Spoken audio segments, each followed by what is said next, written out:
ایک اور صبح ایک اور سیاسی پیشی، مریم نواز آج نیب کے سامنے پیش ہو رہی ہے۔ لیگی قیادت کے خدشات کیا ہے، سیاسی ہلچل کیا ہو رہی ہے، اسی سب کے اوپر ہوگی رانا ثناء اللہ سے خصوصی بات۔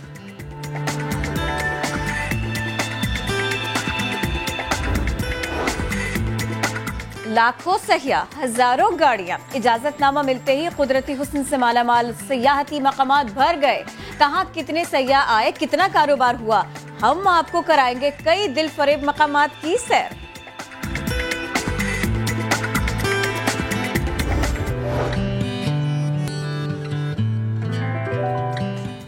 السلام علیکم، آپ دیکھ رہے ہیں نیا دن، میں ہوں کرن آفتاب۔ محمد شعیب تھوڑی سی دیر میں آنے والے ہیں، تھوڑا سا انتظار کیجیے۔ ہم نے بڑا انتظار کیا کہ کورونا چلا جائے اور پھر اس کے بعد میں حالات معمول پر آئیں، اور یہ کچھ پاکستان میں ہونے بھی لگا۔ اس سے پہلے یہ ہو رہا تھا کہ پاکستان میں حالات بتدریج بہتر ہو رہے ہیں، اعداد و شمار بہتر ہوتے چلے جا رہے ہیں، یہ کہا جا رہا تھا۔ کوئی مانے نہ مانے، پاکستان بھر میں یہ بحث تھی۔ کل تک حکومتی وزراء یہ بات کر رہے تھے۔ میں اسد عمر صاحب کی بات کرنا چاہوں گی۔ انہوں نے کہا تھا کہ ہم کورونا کو ڈیفیٹ دے رہے ہیں، ایک بات۔ دوسرا، انہوں نے یہ بھی کہا تھا کہ جس طرح سے ہم کورونا کو شکست دے رہے ہیں یہ مثالی ہے، ہم بہت اچھے اقدامات کر رہے ہیں کہ جو عوام کے وسیع مفاد میں لوگوں کو بھوک سے اور بے روزگاری سے بچا رہے ہیں اور کورونا سے لڑ بھی رہے ہیں۔ لیکن اب دنیا اس بات کو مان رہی ہے۔ اقوام متحدہ جنرل اسمبلی کے صدر والکر بوس کہتے ہیں پاکستان کی کورونا سے متعلق پالیسیز کامیاب رہی۔ دنیا بھر کے لیے یہ سارے کے سارے اقدامات مثالی ہیں۔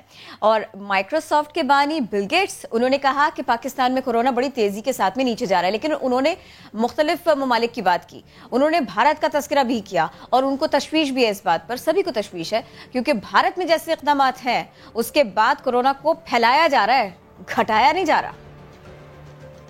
دنیا کہہ رہی ہے کہ جو پاکستان کے اندر ہوا وہ واقعی ایک ایسی چیز ہے جس سے دنیا سبق حاصل کر سکتی ہے۔ اس کامیابی کے جو ہیرو ہیں وہ پاکستان کے عوام ہیں، وہ آپ ہیں۔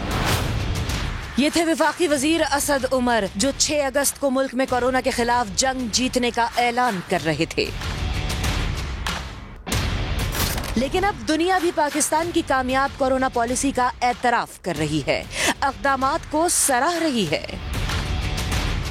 اقوام متحدہ جنرل اسمبلی کے صدر والکر بوس اسلام آباد پہنچے تو نیوز کانفرنس میں کہا کورونا کی وبا سے نمٹنے میں پاکستان دنیا کے لیے مثال بن گیا ہے۔ السلام علیکم، گڈ مارننگ۔ آپ نے سوچا میں چھٹی کر لوں گا؟ نہ بابا نہ، آج تو کسی کی پیشی کا دن ہے۔ چھٹی میں ویسے بھی نہیں کرتا، میں کافی لینے گیا تھا۔ Good morning. گڈ مارننگ، السلام علیکم، کیسے ہیں آپ؟ الحمدللہ۔ آپ سویرے سویرے کہاں تھے؟ کافی لے رہا تھا، بلکہ آج میں نے کافی خود بنائی۔ آپ نے؟ اچھا، پھر تو یہ مجھے ٹرائی کرنی پڑے گی۔ کریے اور بتائیے۔ لیکن یہ جو آپ پیشی کا تذکرہ کر رہے ہیں نا، تو میں اس کی خبر پیش کر دوں؟ پلیز۔ تو میں بتاتی ہوں بڑا کوئکلی آپ کو، ہم اس کے اوپر تجزیہ بھی شامل کریں گے۔ لیکن معاملہ کیا تھا؟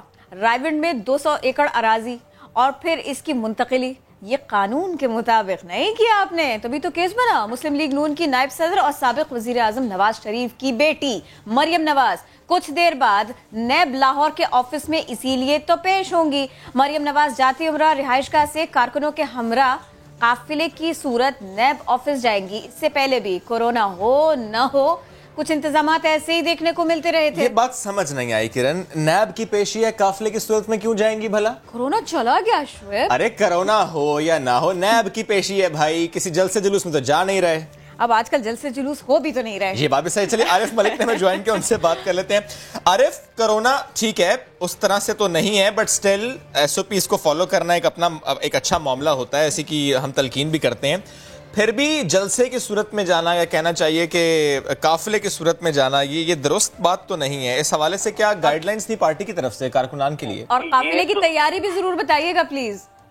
جی، یہ گائیڈ لائن پارٹی کی طرف سے تھی کہ کارکن وہاں پر جمع ہو، رہنما جو ہے وہ نیب آفس پہنچے اور یہاں سے مریم نواز جو ہے وہ قافلے کی شکل میں یہاں سے نکلے۔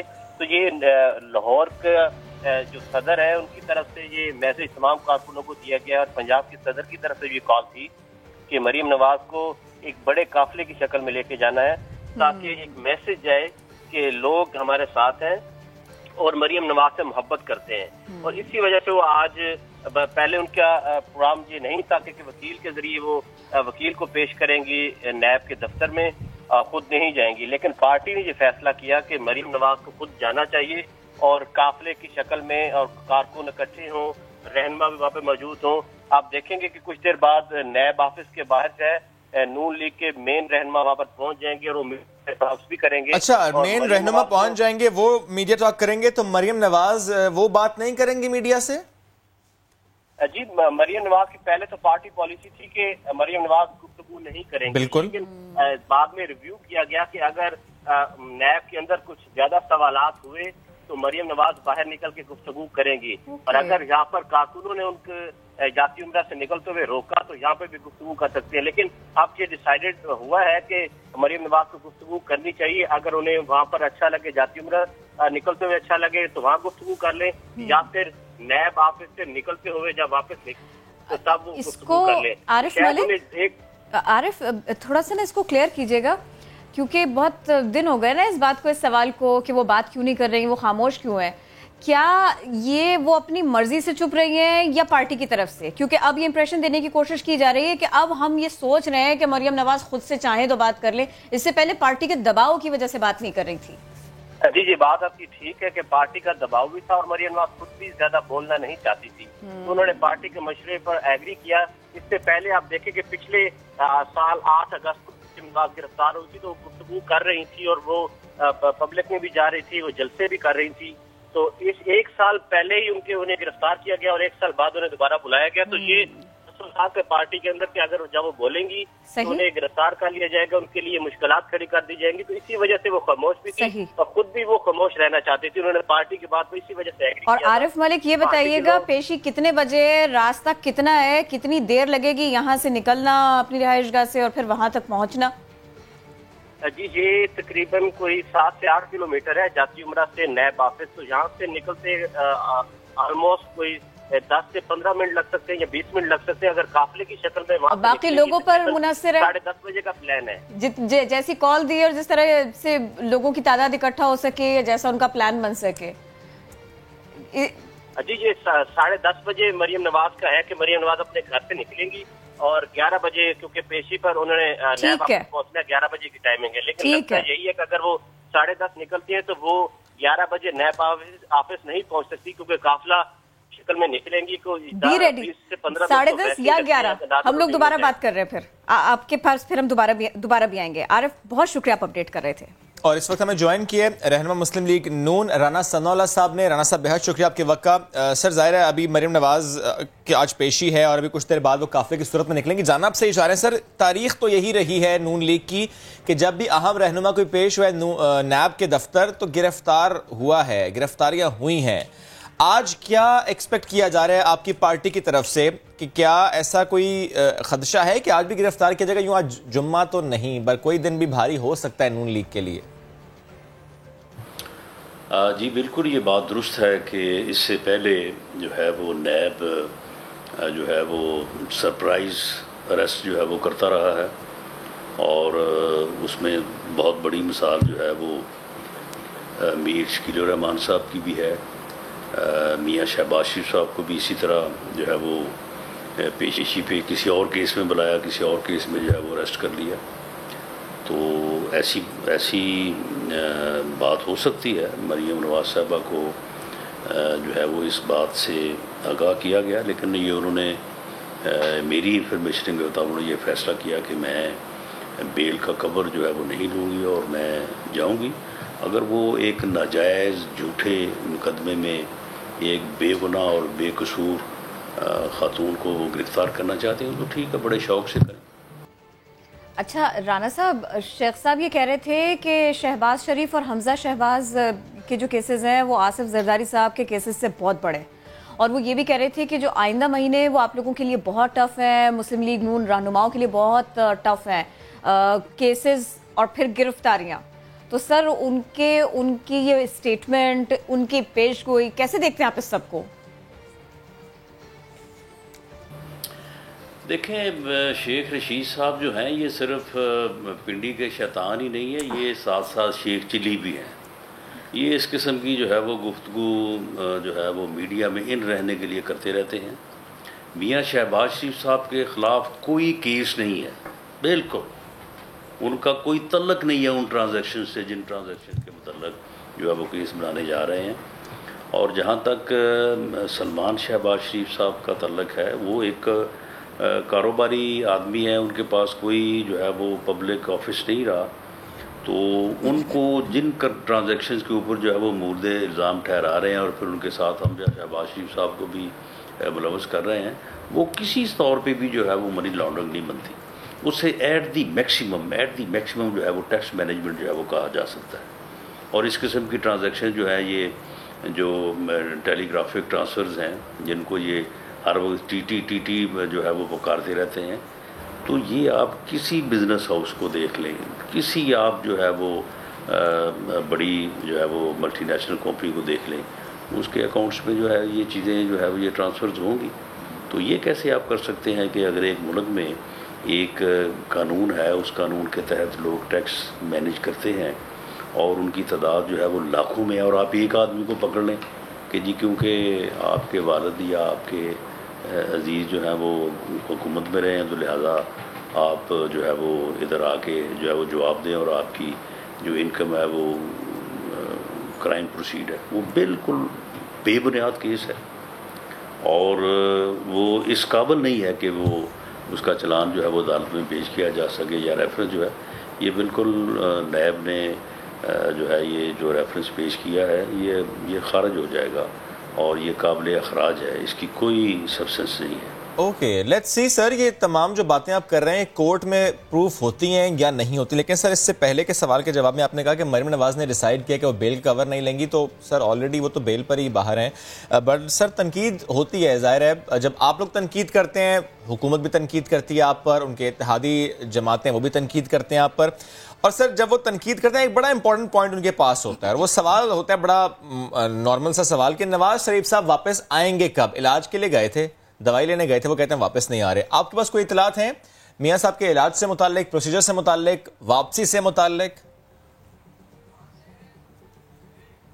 دیکھیں، میاں نواز شریف صاحب جو ہیں وہ کوئی باہر اپنی مرضی سے نہیں گئے، وہ ایک گورنمنٹ ہاسپٹل میں ایڈمٹ تھے، گورنمنٹ کی کسٹڈی میں تھے، گورنمنٹ نے جو ہے وہ جو بورڈ بنایا، اس بورڈ نے ریکمینڈ کیا کہ آپ اپنے علاج کے لیے جو ہے وہ باہر جائیں، پھر اس ریکمینڈیشن کو کیبنٹ میں پیش کیا، کیبنٹ نے کہا کہ جی جو ہے وہ باہر جائیں لیکن وہ گارنٹی دیں، انہوں نے انکار کیا گارنٹی دینے سے یا ضمانت دینے سے، اس کے بعد پھر کورٹ نے اس گارنٹی کو جو ہے وہ ختم کیا، تو وہ ایک قانونی طریقے سے علاج کی غرض سے قانونی کہہ رہے واپس آئیں سر، اور گورنمنٹ بھیجنے والی ہے، گورنمنٹ نے خود بھیجا ہے، کیبنٹ نے باقاعدہ اپروول دے کے بھیجا ہے، تو اب انہیں میری نظر میں بھی اور پارٹی کی نظر میں بھی جو ہے وہ اپنے علاج کو مکمل کروا کے ہی واپس آنا چاہیے، اور جب ان کے معالج جو ہیں وہاں پہ ان کو الاؤ کریں تو وہ واپس آ سکتے ہیں، اور پارٹی کی بھی یہی جو ہے وہ ایڈوائز ہے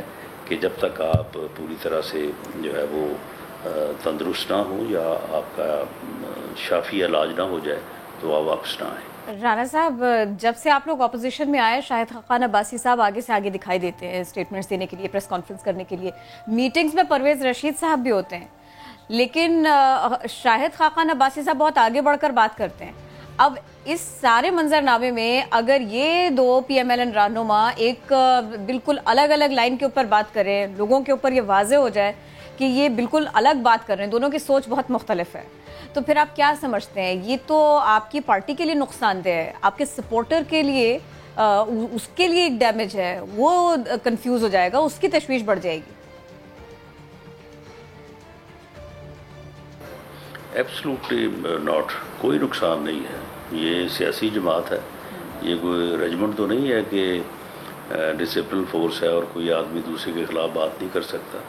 سیاسی کارکن تو جو ہے وہ اختلاف رائے جو ہے وہ ہر سیاسی کارکن کی شرست میں موجود ہوتا ہے، تو اس لیے وہ آپس میں بھی اختلاف کر سکتے ہیں، اپنی رائے کا اظہار کر سکتے ہیں، دوسرے کی رائے سے جو ہے وہ اختلاف کر سکتے ہیں، تو یہ چیزیں جو ہیں یہ پارٹی میں جو ہے وہ چلتی رہتی ہیں، اس کا قطعاً کوئی نقصان نہیں ہے، بلکہ پارٹی کے آگے بڑھنے میں جو یہ چیزیں جو ہے جو معاون ثابت ہوتی ہیں۔ ہاں، اگر پارٹی لیڈر کے اوپر جو ہے وہ یا پارٹی کی کسی پالیسی ڈیسیجن کے اوپر جو ہے وہ اختلاف ہو تو وہ پارٹی کے لیے نقصان دہ ہو سکتا ہے، اور ایسی کوئی بات نہیں ہے۔ تمام لوگوں کا پارٹی لیڈر میاں نواز شریف کے اوپر اعتماد ہے، پارٹی ایک دوسرے پر نہیں لگتا، لیکن اعتماد ہے، اور پارٹی پالیسی اور پارٹی فیصلے جو ہوتے ہیں وہ پورے کنسنسس سے ڈیبیٹ ہونے کے بعد ہوتے ہیں. وہاں پہ لوگ اختلاف بھی کرتے ہیں, لیکن جب پھر ایک فیصلہ ہو جاتا ہے تو سب اس کے اوپر عمل کرتے ہیں. رانا صاحب, کرن ابھی جس طرح کہہ رہے تھے نا, ایک دوسرے پر اعتبار نہیں لگتا, یہ سر یہ بات لگ بھی رہی ہے, اپوزیشن اکٹھا ہو نہیں رہی, جب بھی اے پی سی کی بات ہوتی ہے کچھ نہ کچھ مسئلہ ہو جاتا ہے.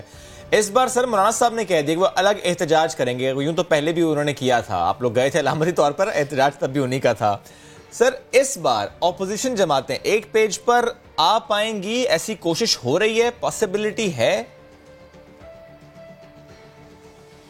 دیکھیں اس پہ کچھ جو ہے وہ, کیونکہ اپوزیشن جماعتیں جو ہیں وہ علیحدہ جماعتیں ہیں, کوئی ایک جماعت تو ہے نہیں. یہ جو آئی ایف اپنے طور پہ ایک علیحدہ سیاسی جماعت ہے, پیپلز پارٹی علیحدہ سیاسی جماعت ہے, پی ایم ایل این علیحدہ سیاسی جماعت ہے, اور ان سیاسی جماعتوں نے کل کو ہونے والے الیکشن میں ایک دوسرے کے خلاف الیکشن بھی لڑنا ہے. تو اس لیے یہ تو نہیں کہ وہ ایک پارٹی ہے اور اس میں جو اختلاف ہے کوئی بہت بڑی بات ہے, لیکن اس بات پہ تمام پارٹیز میں جو ہے وہ کنسنسس ہے کہ یہ موجودہ حکومت نااہل ہے, نالائق ہے, اس نے اس ملک کی اکانومی کو تباہ کر دیا ہے, اس نے اس ملک میں عام آدمی کا جو ہے وہ جینا دوبر کر دیا ہے, اور اس کی پالیسیوں کی وجہ سے لوگوں کے کاروبار بند ہو گئے ہیں, اکانومی جو ہے وہ ایسی دلدل میں پھنس گئی ہے کہ اس سے جو ہے وہ نکلنا جو ہے وہ جوئے شیر لانے کے مترادف ہے. تو اس بات کے اوپر سارے متفق ہیں. ہاں اس کے لیے کیا لاہ عمل ہونا چاہیے, احتجاج جو ہے وہ سڑک پہ ہونا چاہیے, پارلیمنٹ کے اندر ہونا چاہیے, یا اس کا کیا طریقہ کار ہو, اس کے اوپر بہرحال پارٹی کے درمیان جو ہے وہ بات چیت ہو رہی ہے. اور جیسے ہی ہماری وہ کمیٹی جو ہے وہ کسی نتیجے پہ پہنچے گی جو سیکنڈ ٹیئر ہے تمام پارٹیز کا, اس کے بعد انشاءاللہ تعالی اپوزیشن کی سربراہی میٹنگ ہوگی, اور اس میں بڑے مؤثر اور بڑے ورکیبل جو ہے وہ نتیجہ خیز فیصلے جو ہے وہ کیے جائیں گے, ان کے اوپر بھرپور رانا صاحب فی الحال آپ لوگ کسی نتیجے پر نہیں پہنچ پا رہے, وہ کمیٹی فی الحال کسی نتیجے پر نہیں پہنچ پا رہی, مختلف ڈیٹس آتی رہی, اس کے بعد میں عید سے پہلے, پھر عید پر, پھر عید کے بعد. چلیے اب یوم آزادی آنے کو ہے, یہ فرمائیے کیا یوم آزادی کے بعد سیاسی طور پر کسی کو آزادی مل سکتی ہے, ایسا ہو سکتا ہے؟ دیکھیں یوم آزادی کے بعد ہماری تو دعا بھی ہے, کوشش بھی ہے کہ اس ملک کے 22 کروڑ عوام کو جو ہے وہ اس نااہل اور نالائق حکومت سے جو ہے وہ نجات ملے, تاکہ ملک جو ہے وہ دوبارہ ترقی کے راستے پہ گامزن ہے. شکریہ رانا ثناء اللہ صاحب, ساتھ موجود تھے آپ, نیا دن کو وقت دیا, بہت شکریہ. پڑھتے ہیں آگے, بڑے شہر کی بات کر لیتے ہیں. بڑے شہر کی بڑوں کی بڑی کورٹ میں بڑوں سے بڑی کھچائی ہوئی. بڑی بات ہے جی. کرن, چیف جسٹس صاحب نے بڑے سخت ریمارکس دیے, اور میئر کراچی وسیم اختر صاحب کو انہوں نے باقاعدہ مخاطب ہو کر کہا کہ اللہ حافظ. انہوں نے کہا کہ آپ لوگوں کو منتخب کیا جاتا ہے خدمت کے لیے, لیکن آپ سے جب سوال ہوتا ہے تو آپ کے پاس جواب اتنا صحیح ہوتا ہے کہ ہمارے پاس تو اختیارات نہیں ہے, ہم کچھ کر ہی نہیں سکتے. انہوں نے کہا اگر آپ کے پاس کچھ نہیں ہے تو یہ منصب چھوڑ دو, جان چھوڑ دو کراچی کی. کب تک مسلط رہیں گے آپ؟ جائیے نا, لوگوں کی جان چھوڑ دیجئے نا. آپ جائیں گے تو لوگوں کی جان چھوٹے گی. وزیر اعلیٰ دورہ کر کے آ جاتے, ہوتا کچھ بھی نہیں ہے. لگتا ہے لوگوں کے ساتھ دشمنی کی جا رہی ہے. یہ کیا حال کیا ہوا ہے؟ لگتا ہے یہاں کے لوگوں کے ساتھ کسی قسم کی دشمنی نکالی جا رہی ہے. میئر بھی کراچی کے بہت بڑے دشمن ہیں. چیف جسٹس آف پاکستان نے شہر قائد سے متعلق مختلف کیسز پر کراچی رجسٹری میں عدالت لگائی تو بڑے بڑوں کی شامت آ گئی. میئر کو مخاطب کر کے ریمارکس دیے کہ ان کو خدمت کے لیے منتخب کیا, اور کہتے ہیں میرے پاس کچھ نہیں, صرف تباہی کی ہے, کچھ نہیں کر سکتے تو جان چھوڑ دو لوگوں کی. کب تک مسلط رہیں گے؟ بچے روز گٹر میں ڈوب رہے ہیں, کون ٹھیک کرے گا؟ میری گاڑی کا پہیا مین ہول میں گر گیا. وسیم اختر سے استفسار کیا کہ کب جا رہے ہیں آپ؟ 30 اگست کے جواب پر چیف جسٹس نے ریمارکس دیے کہ جان چھوٹے گی لوگوں کی, جائیں آپ, اللہ حافظ. کسی نے شہر کو نہیں بنایا, صرف تباہ کیا. پہلے والے بھی اور ان سے پہلے والوں نے بھی. بڑے بڑے منسٹرز بڑی بڑی گاڑیوں میں گھومتے ہیں, لوگوں کو زبان دکھاتے ہیں. لوگ کیسے زندگی زندگی گزار رہے ہیں یہاں حکومت نام کی کوئی چیز نہیں. وزیر اعلیٰ سندھ ہیلی کاپٹر پر دورہ کر کے آ جاتے ہیں, ہوتا کچھ بھی نہیں. پورے شہر میں کچرا گندگی ہے, ہر طرف تعفن کی صورتحال ہے. ایڈوکیٹ جنرل صاحب, کیا کوئی اس شہر کے لیے کرنے والا ہے؟ عدالت عظمیٰ نے سندھ حکومت کو مقررہ مدت میں انڈر پاسز اور فلائی اوورز بنانے کا حکم دے دیا. سندھ حکومت اور مقامی انتظامیہ پر کل کا دن بھی بھاری گزرے گا. Chief justice Gulzar Ahmed Karachi registry میں کل بھی مقدمات کی سماعت جاری رکھیں گے. کیمرہ مین محمد عاطف کے ساتھ عرفان الحق, سما, کراچی. آج ہونے والی سماعت سے متعلق بھی آپ کو آگے چل کر اپڈیٹ کریں گے. شہر کے جو مسائل ہیں اور اختیارات کی جو بات ہے جو وسیم اختر صاحب پہلے دن سے کرتے چلے آئے, اسی پر بات کریں گے. ایک بار پھر بات کریں گے. میئر کراچی وسیم اختر صاحب نے ہمیں جوائن کیا. میئر صاحب بہت شکریہ. سر گزشتہ روز عدالت کافی ناراض دکھائی دی. سر اس ناراضی اور جو ظاہر ہے جو بات آپ کرتے ہیں بار بار, اختیارات نہیں ہیں, فنڈز نہیں ہیں, دیٹ از دا ریزن کہ آپ لوگوں کو فیسیلیٹیٹ کر نہیں پاتے. سچویشن تو سر ایسی ہی رہے گی, نظر یہی آتا ہے, کیونکہ حکومتیں ایسی ہی ہیں, کیونکہ ایک پارٹی کا معاملہ نہیں ہے, اٹس اباؤٹ ڈفرنٹ پارٹیز. آپ کی سوچ کیا ہے سر؟ آئندہ ہونے والے انتخابات میں بھی کیا آپ میئر کے لیے انتخاب لڑیں گے؟ دیکھیں, پوائنٹ یہ نہیں ہے میئر نو میئر, مسئلہ ہے مسائل کا حل. وہ بھی یہی کہہ رہے ہیں جو آج آنریبل چیف جسٹس صاحب نے ریمارکس دیے ہیں, میں ان کی ناراضگی کو بجا تصور کرتا ہوں. بالکل بجا ہے. کراچی کا جو حال ہو گیا ہے, ہر شخص یہی کہے گا کہ یہ کیا حال ہے, ہر جگہ ایشوز ہیں, کوئی ریزالو نہیں ہوتا. اب پوائنٹ یہ ہے اس کو ریزالو کیسے کیا جائے. 4 سال میرے کمپلیشن پہ ہیں, میں تو اگست میں چلا جاؤں گا, مگر کیا آنے والا میئر کے پاس وہ اختیار ہوں گے جو ہونے چاہیے؟ میں اسٹرگل کرتا رہا ہوں پورے 4 سال کہ اختیارات میئر کو دیے جائیں, وسائل میئر کو دیے جائیں, تاکہ وہ جو ایکچوئل ایشوز ہیں کراچی کے, پانی, بجلی, سیویج, ٹرانسپورٹ, کچرا کا ڈسپوزل, سیویج کا ڈسپوزل, سڑکیں, یہ فنکشنز تو کم از کم میئر کے ماتحت ہوں. یہ ڈپارٹمنٹس میئر کے ماتحت ہے ہی نہیں. اب اگر یہ ڈپارٹمنٹس نہیں ہیں تو پھر کیسے ایکسپیکٹ کر رہا ہے کوئی کہ وہ ڈیلیور کرے گا؟ تو میری ریکویسٹ تو یہ ہوگی سپریم کورٹ سے کہ آرٹیکل 140A کی پٹیشن پینڈنگ ہے, سپریم کورٹ میں ہی پینڈنگ ہے, اور میں انتظار کر رہا ہوں, التجا کر رہا ہوں کہ اختیارات کسی بھی میئر کو, میرے بعد جو بھی میئر ہے اس کو اختیارات دلوائیں. اور اگر ریمارکس یہ ہیں کہ اگر اختیارات نہیں ہیں گھر جائیں, تو میں یہ بھی بات آنریبل سپریم کورٹ کی طرف ہی چھوڑتا ہوں. تو پھر آنے والا جو الیکشن ہے اگر انہی اختیارات وسائل کے ساتھ کرایا جائے گا تو نہ کرایا جائے تو بہتر ہے. سوال ابھی بھی وہی ہے میرا صاحب, سوال ابھی بھی وہی ہے. اگر یہی اختیارات تھے اور کام ممکن نہیں تھا تو پھر منصب پہ آپ کیا کر رہے ہیں؟ اور یہ صرف اعلیٰ عدلیہ نہیں, یہ آپ سے شہری بھی پوچھ رہے ہیں. چلیے انہی کا سوال آپ کے سامنے رکھتے ہیں, ایک عام شہری کا, کراچی آئٹ کا سوال آپ کے سامنے رکھتے ہیں. تھوڑا حساب کتاب سے بتائیے کتنے فیصد اس شہر کے اختیارات آپ کے پاس ہیں, اور اس تمام عرصے میں, اس تمام مدت میں آپ کا کن اختیارات کے لیے مطالبہ رہا یا شکوہ رہا؟ پلیز تھوڑا سا بتائیے, آسان کر کے. بالکل دیکھیں, آج میری 4 سال کی جو بات تھی, میں نے جو وائس ریز کی, اس میں کل سندھ گورنمنٹ نے خود ایکسیپٹ کیا ہے پریس کانفرنس کے ذریعے کہ کراچی کا 70% لینڈ کنٹرول فیڈرل گورنمنٹ کے پاس ہے. یہ تو میں کہتا رہا ہوں, مگر کل سندھ گورنمنٹ نے بھی ایکسیپٹ کیا. یہ 20% سندھ گورنمنٹ کے پاس ہے, 10% KMC کے پاس ہے. تو اب اس طرح سے سسٹم کو ڈسٹریبیوٹ کیا گیا ہے. کیسے؟ جب تک ایک امبریلا کے نیچے سارے اختیارات نہیں ہوں گے ڈیلیور نہیں ہو سکتا. اس کا سب سے بہترین حل یہ ہے کہ جو بھی میئر آئے وہ با اختیار ہو, اس کے پاس واٹر بورڈ ہو, اس کے پاس ماسٹر پلان ہو, اس کے پاس بلڈنگ کنٹرول اتھارٹی کا چارج ہو, اس کے پاس سالڈ ویسٹ مینجمنٹ بورڈ کا چارج ہو, اس کے پاس ٹرانسپورٹ ہو, اس کے پاس پولیس ہو. یہ اختیارات دیے جائیں گے تو mayor, chairman, deputy mayor deliver کر سکتے ہیں, ادروائز نہیں کر سکتے. ٹھیک ہے, تو آپ نے کلیئرلی بتا دیا سر. لیکن ظاہر ہے جب آپ نے میئر کا حلف اٹھایا اس کے بعد سے آپ یہ شکایت کرتے چلے آئے کہ اختیارات نہیں ہیں. سر وہ دن اور آج کا دن اور آپ کے روزانہ کا ہونے والا احتجاج, کوئی فرق آیا سر ان 4 سالوں میں؟ اختیارات سے متعلق کچھ بہتری آئی؟ کوئی اختیار جو کہ آپ نے کہا اور آپ کو ملا بھی ہو؟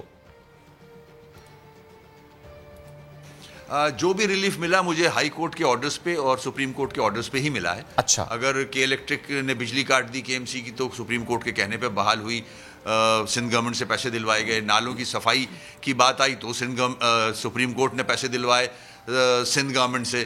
انکروچمنٹ کی بات آئی تو سپریم کورٹ نے آرڈر صادر فرمائے. پینشن کی بات آئی تو سپریم کورٹ نے پینشن دلوائی. تو مجھے تو بڑا ریلیف مل رہا تھا ہائی کورٹ اور سپریم کورٹ کے تھرو.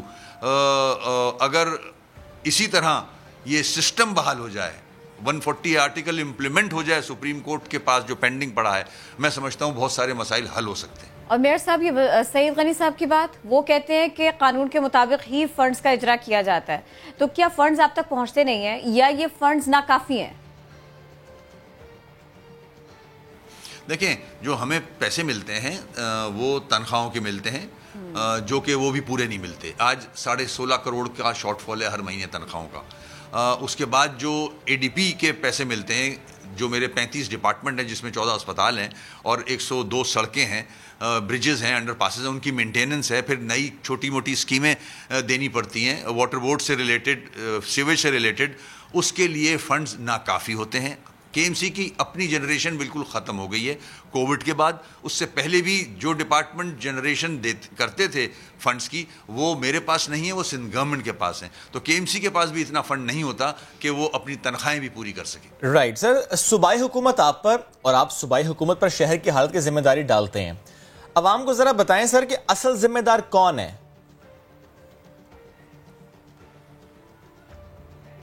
دیکھیں اصلی ذمہ دار میں سمجھتا ہوں اختیارات جو نچلی سطح پہ جانے ہیں اس کا امپلیمنٹیشن ہو جائے تو آئین میں پابندی ہو جائے گی اگر سپریم کورٹ چاہے اور ڈیسیشن دے اس کا جلد سے جلد, تو یہ سسٹم مضبوط ہو سکتا ہے اور لوگوں کے مسائل حل ہو سکتے ہیں. یعنی نچلی سطح پر منتقلی is the solution of this city. Sir بہت شکریہ, ساتھ موجود تھے آپ, اس سلسلے میں گفتگو کر رہے تھے.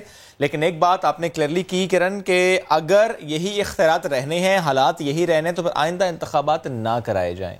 یعنی پہلے سسٹم کو بہتر بنا لیں, جو رائٹس جس کے ہیں وہ اس کو دے دیں, تبھی مسئلے کو آپ سلجھا سکتے ہیں. اس کے پہلے جو بھی کچھ ہو رہا ہے وہ ناکافی ہے, وہ ضروری نہیں, وہ صرف اور صرف یوں سمجھیے کہ بس خبر بن رہی ہے اور نئی خبر آ رہی ہے. بہرحال خبر تو یہ بھی ہے کہ جیسے ہی حکومت کی جانب سے ایس او پیز کے ساتھ ساتھ زندگی کا پہیہ چلانے کی بات کی گئی تو لوگوں کو یاد آیا کہ ارے ہمیں تو سیر کو بھی جانا تھا. سیاحتی مقامات کھول دیے گئے اور پھر کیا ہوا, رش لگ گیا جی سیاحتی مقامات پر. اب پھر دیکھیے نا, مختلف مقامات ہیں, جنت نظیر وادی کمراٹ ہے, لواری ٹاپ ہے, اور اس کے علاوہ بہت ساری جگہ ہیں, بڑے پرفضا مقامات ہیں. یہاں پر ملک بھر سے ہزاروں سیاح آ رہے ہیں اور جو یہاں آ رہا ہے وہ جانے کو تیار نہیں ہے. گرمی نے سب کو بہت ستایا, بہت تنگ کیا. اسی لیے تو دیر کے جو حسین قدرتی مناظر ہیں, یہ یہاں پر جو بھی آیا ہے نا اس کو اپنے شہر اپنے دیش واپس نہیں جانا. دیر نے بھی کہا بہت دیر لگائی یہاں آتے آتے. اینیویز جب سیاح وہاں کھینچے چلے آئے, واپس جانے کے دل کس کا کرتا ہے وہاں سے. پھر سید زاہد جان ہمیں مزید بتائیں گے کہ وہاں پر اس وقت نظارے کیا. ویسے کرن ظاہر ہے جب, اور زاہد آپ سے بھی ظاہر ہے, میں سوال یہ کرنا چاہوں گا کہ ایک لاک ڈاؤن کے بعد جب لوگ پہنچتے ہیں تو it looks like the situation is untouched, the places are untouched, تو اور خوبصورت لگتا ہے. زاہد جان پلیز بتائیے گا آپ بھی.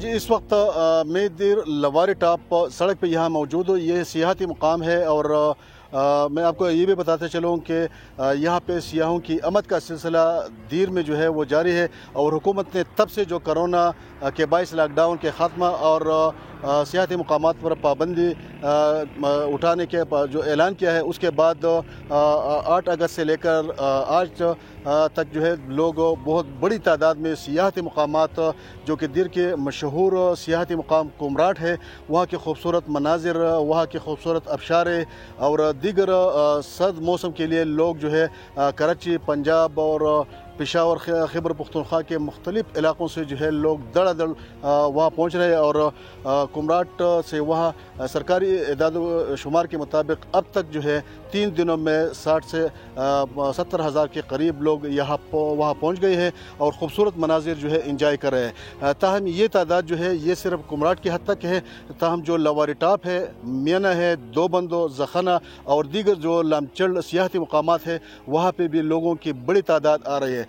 لوگ اور سیاح خاص کر جو کراچی، پنجاب اور دیگر گرم علاقوں سے جو یہاں پہنچ رہے ہیں ان لوگوں کا یہی حال ہے کہ خوشی کا بالکل ایک سما ہے، اور یہی کہہ رہے ہیں کہ لاک ڈاؤن کے بعد ہم لوگ بہت زیادہ متاثر ہوئے تھے، اور آج ہم یہاں ان خوبصورت مناظر اور خوبصورت علاقوں میں یہاں پہنچ کر سرد موسم اور خوبصورت و قدرتی مناظر کو جو ہے بہت خوبصورت اور بہترین طریقے سے اپنے فیملی اور دوست احباب کے ذریعے کے ساتھ جو ہے وہ منا رہے ہیں۔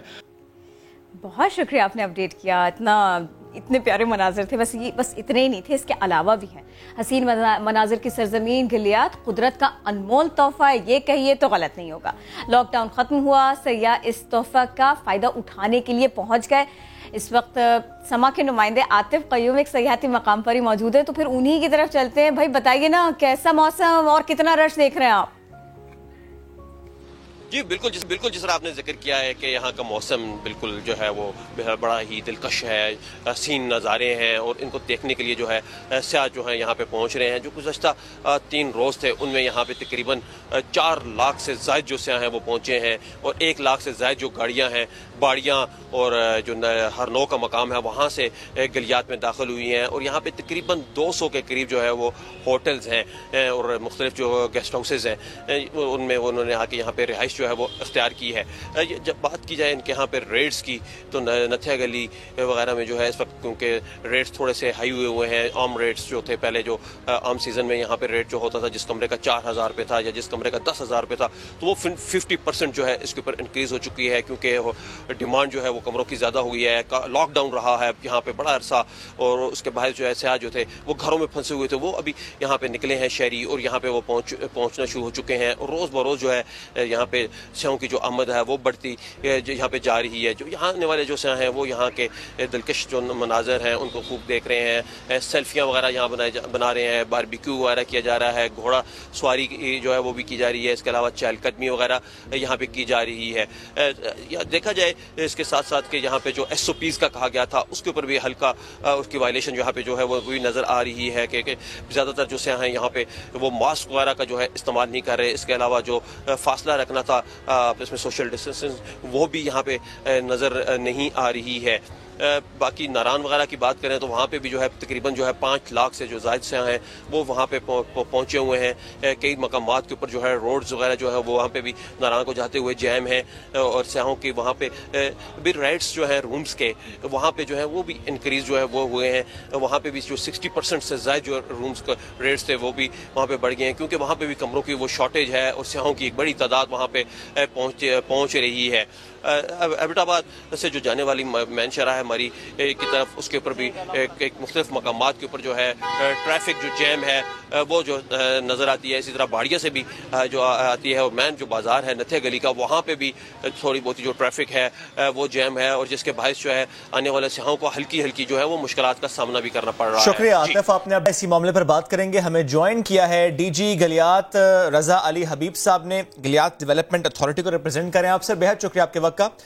سر ابھی ہمارے رپورٹر بھی جس طرح بتا رہے تھے مختلف سیاحتی مقامات سے متعلق کہ وہاں پر رش ہے، سر گورنمنٹ کی طرف سے گائیڈ لائنز کیا تھیں اس رش کو مینج کرنے سے متعلق؟ کیونکہ ہم نے تو یہی سنا کہ کہیں پر رش لگنے دیا نہیں جائے گا، لیکن سر سچویشن ایسے کہ رش ہے، اس سے تو سر کرونا پھر سے پھیل سکتا ہے، اسپائک پھر سے آ سکتی ہے۔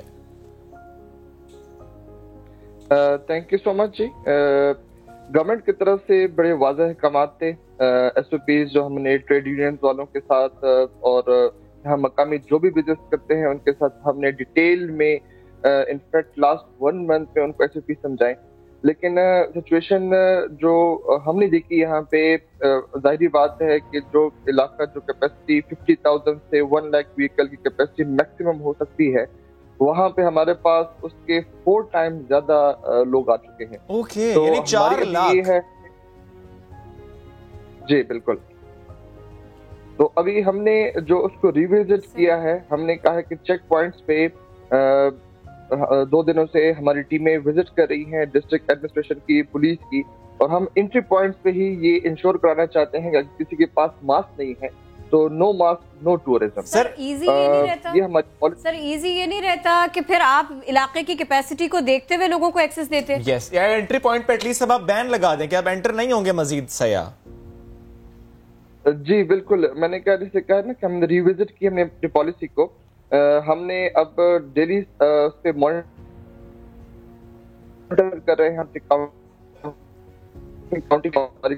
ہے کہ اس کے بعد ہم اپنے جو وہیکلز ہیں اس کی ڈائیورژن یہاں پہ گلیات کی طرف نہ کریں. لیکن یہ اتنا آسان نہیں ہوتا کیونکہ ٹورسٹ جب لاہور سے کراچی سے آلریڈی آ چکا ہوتا ہے، جس میں ہمیں میڈیا کی سپورٹ بہت زیادہ چاہیے. نہیں سر، یہ بات اپنی جگہ، یہ بات اپنی جگہ کہ لاہور سے کوئی آ جائے، کراچی سے کوئی آ جائے سر، لیکن اگر ایک جگہ کی، ایک سپاٹ کی، ایک شہر کی، ایک علاقے کی کیپیسٹی 50,000 ہے جو کہ آپ نے اگر بڑھا کے 1 لاکھ کر بھی دی، وہاں سر 4 لاکھ ٹورسٹ آ چکے ہیں.